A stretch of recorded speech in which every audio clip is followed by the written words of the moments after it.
Hi folks, thanks for logging into the PSAT webinar hosted by the Princeton Review. My name is Alan Polito and I'm the Executive Director for the Princeton Review of the Greater Orange County area. My contact information is listed on this slide, so feel free to communicate with me should you have any questions. This is the agenda for today's PSAT webinar. I'll be discussing your mock PSAT practice test results, the importance of the official PSAT, and finally, next steps and how the Princeton Review can help you. Let's get started. First of all, let's take a look at your mock PSAT score report from the Princeton Review. I'd like to point out that this is not the College Board official score report for the PSAT, but our own version that we give out to you as our students who participate in our program. Let's focus our attention on the top line, where we can see your actual test results. Here's a zoomed in version. As you can see, there are two major sections on the PSAT which we call verbal and math. CollegeBoard, the writers of the official PSAT, give you a much longer phrasing for the word verbal they call evidence-based reading and writing. For the purposes of just saving ink and space on the paper, we call it verbal. Each section for verbal and math is scored from a minimum of 160 points to a maximum of 760 points. For those of you who might have had any experience with the previous version of the PSAT, those numbers might look a little bit familiar because they are very close to the old format of 200 points to a maximum of 800 points. They shifted it by 40 points this time around as part of an ongoing program that they have in incorporating different practice test levels of the PSAT at different grades. If you take your verbal and your math score and add them together, you get your total. And as you can see, if you get a perfect 760 for each of the verbal and the math sections, you can get a highest possible total of 1,520 points. This student received a 560 total because she scored 340 in the verbal plus 220 on the math. One of the most common questions from parents and students regarding test scores is, how do these look versus the rest of the country? Well, while the College Board test writers are still determining statistically how to actually answer that question, we can give you some rough answers. First and foremost, if you are a student who is a junior right now, the previous scale of the PSAT gave an average national number of around 500 points for each of the verbal and the math sections. Since we know that they subtracted 40 points from the overall scale, then you might estimate that around 460 points for each of the verbal and the math might be the national average at this point. While that is not an exact number by far, it's important that you also focus on what's called the percentiles once you get your actual official PSAT score report. We could not give you percentiles in this exam because there weren't enough students who took the test. It takes thousands, hundreds of thousands of students sometimes in order to make that type of information valid. But you can start by thinking about 460 points as around close to the national average that they used to give to juniors in this country.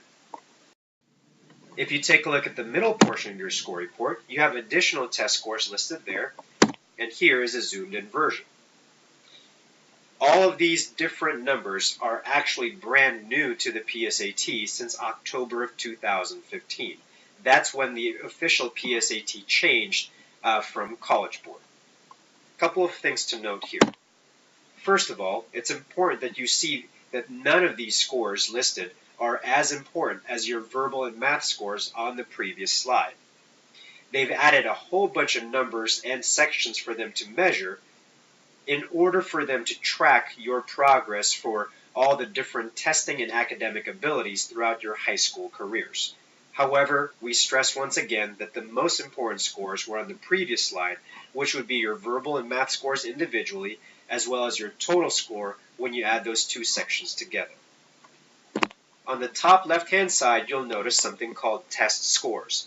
We know that sounds a little bit confusing because isn't everything here considered a test score? But bear with them, that's what College Board decided to name this part. For test scores, you can see faintly there that the minimum score is 8 to maximum score of 38.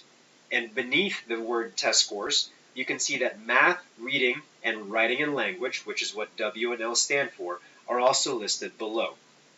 We believe that one of the reasons they gave you these types of test scores is so that they can transition from the old version of the PSAT, which did include 3 sections of math, reading, and writing, to the new version of the PSAT, which is 1 section of math and 1 section of reading and writing put together. We cannot give you the average numbers of 8 to 38 just yet because, frankly, the College Board has not released that information either. If you've taken the official PSAT, you would be able to see a color graph that roughly guides you regarding your progress for these particular skills. Below that, you see another word called subscores, and this one is scored from a minimum of 1 point to a maximum of 15 points. You'll notice that there are 7 different sectional subscores there, starting with command of evidence, words in context, expression of ideas, so on and so forth. These are subsectional scores from the PSAT again, and it's telling you that there are certain test questions that fit into certain categories, such as heart of algebra. So you had to answer a number of questions that revolved around algebra, and this is telling you how you performed in each of those subsections. Hence, the lower your score for any of these areas, obviously that means the more studying and practice you have to implement in order to improve that. On the top right-hand side, you will see finally something called cross-test scores, which is once again from a minimum of 8 to a maximum of 38 points. You'll see below it says analysis in history / social studies and analysis in science. College Board says that the reason it included this sectional portion is that some of the questions on this exam do cross into other subjects such as history, social studies, and sciences, but because the PSAT does not have an official section for those subjects, they then want to give you that particular measurement. At the Princeton Review, we believe this is a little bit, or some would say a lot, of overkill, but that's kind of the name of the game at this point in trying to give you as many numbers as possible in order to help in tracking. Once again, we'll go back to our original point for this slide, which is that none of these scores are as important as your verbal and math scores on the previous slide. Going farther down on the score report, you'll notice on the very bottom there, we have something called a response legend. And this legend is a wonderful help for you because it tells you how to check which problems you missed, which problems you got correct, and which problems you might have left blank on this PSAT. As it says there, a check mark or a green color, we have to make that difference because sometimes if you received a black and white score report, you can't determine if it's a green color. So if you see a check mark, that means you got that problem correct. If there is no symbol there, that means you left it blank. And the third example is if you have a letter there or if you have the color red, it means you got it wrong. It is, of course, important to differentiate between leaving a problem blank or getting a problem incorrect. But now, one of the changes implemented to the PSAT last October was that there is no more penalty if you put down the wrong answer.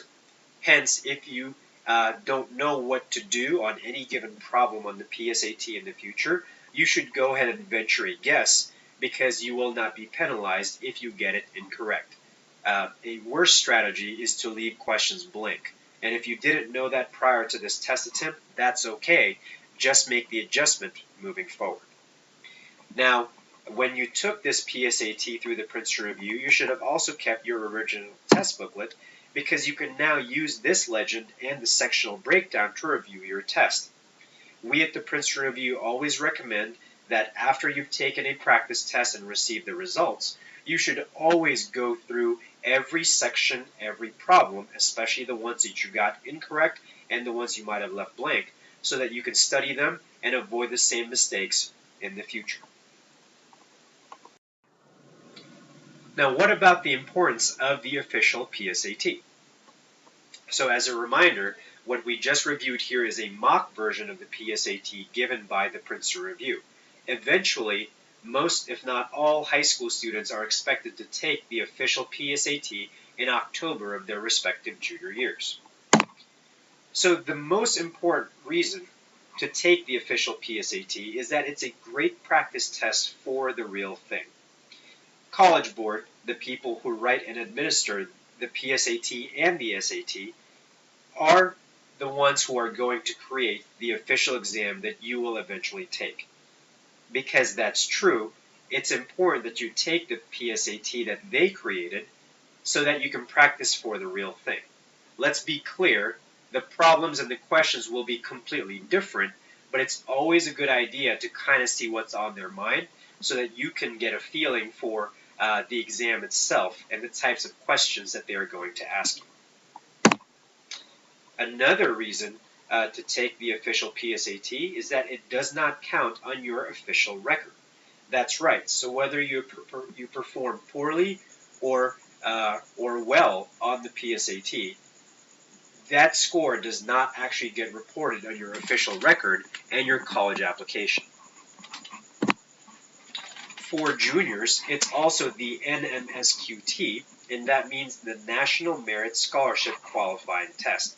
You must be a junior in order to qualify for National Merit and any related scholarships.